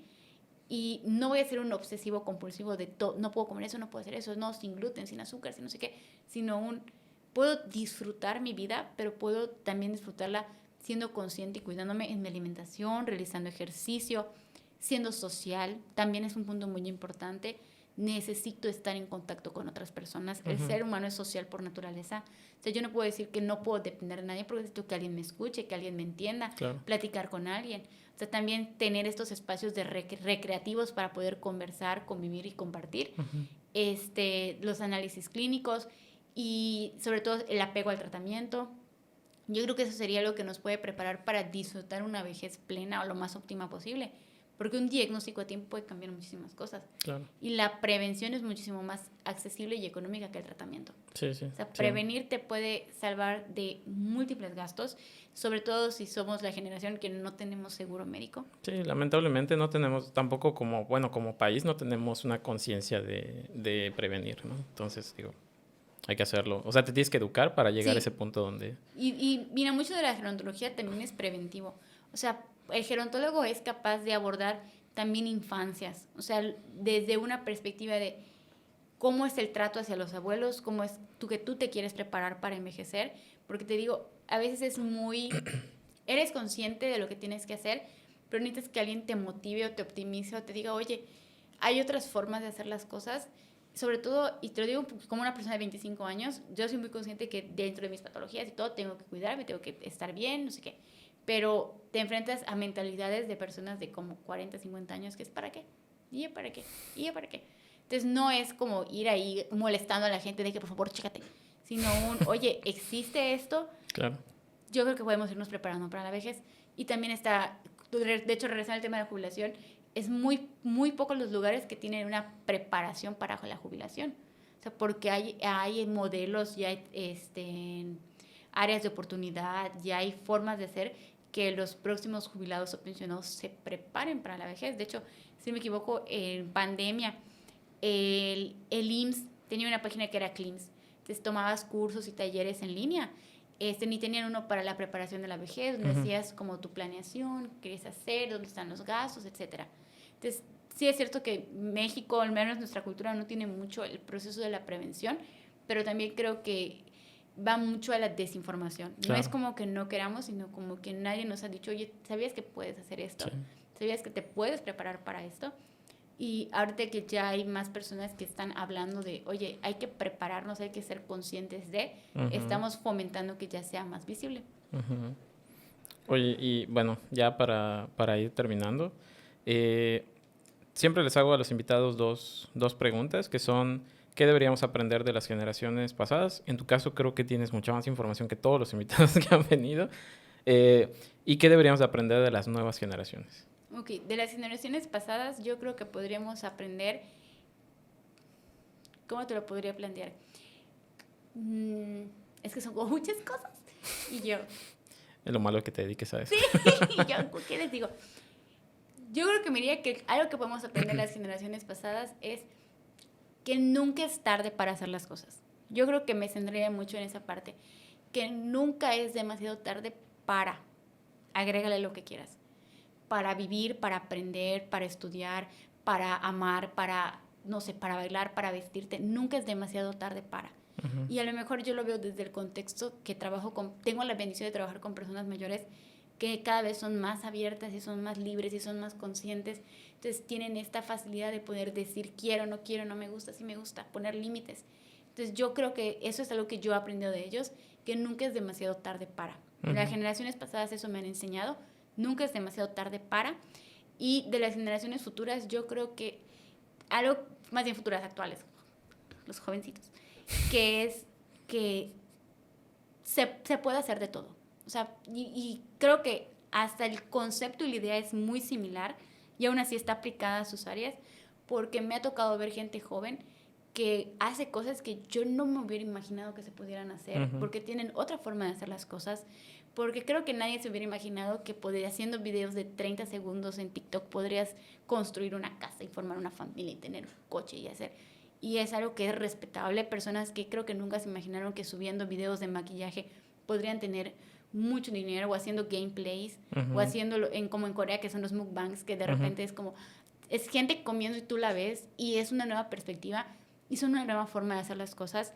Y yo que siento que yo estoy como muy de la parte de la inclusión y del respeto y no sé qué, el poder darle otros nombres a las cosas, poder darle una amplitud a la forma de ver, de hacer, de virar, de mover, es algo que yo le reconozco mucho a los jóvenes, porque tienen esta forma de cuestionarse. ¿Y por qué así? ¿Y por qué no sé qué? ¿Y por qué tiene que ser? ¿Y de por qué no sé qué? Exactamente. Sí. De cuestionar. Yo siento que a mis 25 años. Más que yo tengo un hijo, entonces a mí se me cuestiona. Es de los 25 años, estoy como en el Inter. O sea, cuando veo con mis alumnas es como, ¿y por qué, maestra? ¿Y por qué tenemos que hacer tal cosa? O de repente mis sobrinos son como, ¿y por qué? ¿Y para qué? Y no sé qué. Y a veces cuando los niños empiezan en el porqueísmo, es un, sí, porque sí. Y a veces es un, no es porque sí. Claro. Es darle una razón. O sea, el niño tiene derecho a saber por qué. Sí. El adolescente tiene derecho a saber por qué. Y creo que eso me llevo mucho de ellos, que siempre se están constantemente cuestionando todo. Y también soy muy firme en la idea que uno no vive y uno no experimenta en experiencias ajenas. O sea, si yo te digo, ¿sabes qué? No te subas a la mesa porque te vas a caer. Claro. Te tienes que subir a la mesa y te tienes que caer para saber que te vas a caer de esa mesa. Entonces es algo que yo les reconozco mucho también, que a veces no hacen caso, y qué bueno que a veces no hagan caso, Claro. porque tienen que vivir experiencias y tienen que aprender, y de su aprendizaje van a enseñar a otras personas. No sé, del otro día vi el meme de yo diciéndole a un adolescente justamente el consejo que me dijeron cuando yo era adolescente y preferí ignorar. Claro. Y sí, lo ignoraste y lo aprendiste y cuando le dije, si no hubiera hecho caso, me hubiera ahorrado el trauma. Claro. Y eso es algo que les reconozco a los grandes o a las generaciones pasadas, que nunca es tarde para, y a las generaciones jóvenes que pueden tener un porqué, para todo un porqué y un para qué, y que pueden enseñarte a hacer cosas nuevas y perspectivas nuevas que nunca antes habías pensado que se podían. Genial. Perfecto. Pues te agradezco mucho, Fernanda. Gracias por aceptar venir a la charla. Este es un tema que está padre. De hecho, me gusta. Yo tenía un experimento, tenía un vecino enfrente. Yo vivía cuando regresé a Mérida, yo vivía en el centro. Uh-huh. Y enfrente teníamos una familia de una persona que me contó que su papá le decían ¿cómo se llamaba? Le decían no sé si como el ingeniero, no sé, algo así, como el científico, creo que le decían algo así. Y es porque era una persona mayor que se dedicaba a hacer muchas cosas, ¿no? Entonces ya ves que aquí en Yucatán, no sé si sabías que se hacían como unos contenedores de concreto donde se filtraba todo el agua de los techos de la lluvia y se colectaba para que se usara en la casa y todo eso. Entonces como que hacía esas cosas, inventaba cosas y así. Y era una persona mayor, tenía ya 65, 70, no más, 70, como 75 años, vamos a suponer. Y me daban ganas, empecé el podcast y dije, bueno, igual lo invito y a ver, ¿no? Pero una vez que empecé a platicar con él, como que no lograba mantener yo, o sea, mi incapacidad para mantener una conversación. Pero me gustaría ver si me recomiendas tú a alguna persona mayor para platicar en el podcast de experiencias y de cómo ha llevado esa transición. Porque pues nada mejor que me cuente esa persona cómo lo ha vivido, ¿no? Y qué diferencias está viendo, ¿no? Y ya esta pregunta de las personas mayores me da mucha curiosidad de saber qué me va a decir. Sí. Y yo creo que sí tengo a alguien en mente, pero también es como ¿qué me ha pasado con ellos? Que a veces tienen líneas de pensamiento, porque te digo, al final todos tenemos líneas de pensamiento diferentes, y a veces sí son como, de repente como cositas, me van a funar por eso. No importa. Pero sí creo que sí tengo gente que te podría Mi canal decir. está empezando, así que es que me funen.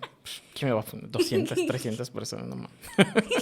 Entonces yo creo que sí tengo gente que te podría traer, porque digo, son 70, 80 años de experiencia. Sí, ajá, o sea, es que eso es lo que de un contexto social, familiar, cultural, que dices, y a veces escuchas historias que te juro que parecen de película. O sea, que han vivido tantísimas cosas que cuando te las cuentan dices, no puede ser. Y hay gente que dice, sí puede ser, y te muestran sus fotos y sus videos y hago y viro. Y la verdad sí es muy difícil, porque es como, tienes que tener como mucha apertura. Claro. Y realmente sí tengo gente, y yo creo que te agradecería mucho que les brindaras ese espacio. Y un reto para mí. Que les brindes el espacio porque quieren ser escuchados. O sea, es una realidad que quieren y necesitan ser escuchados. Sí. Nos mantenemos en contacto para ver quiénes quieren venir. Y sí, me interesa mucho, sobre todo por escuchar historias y aprender cosas, ¿no?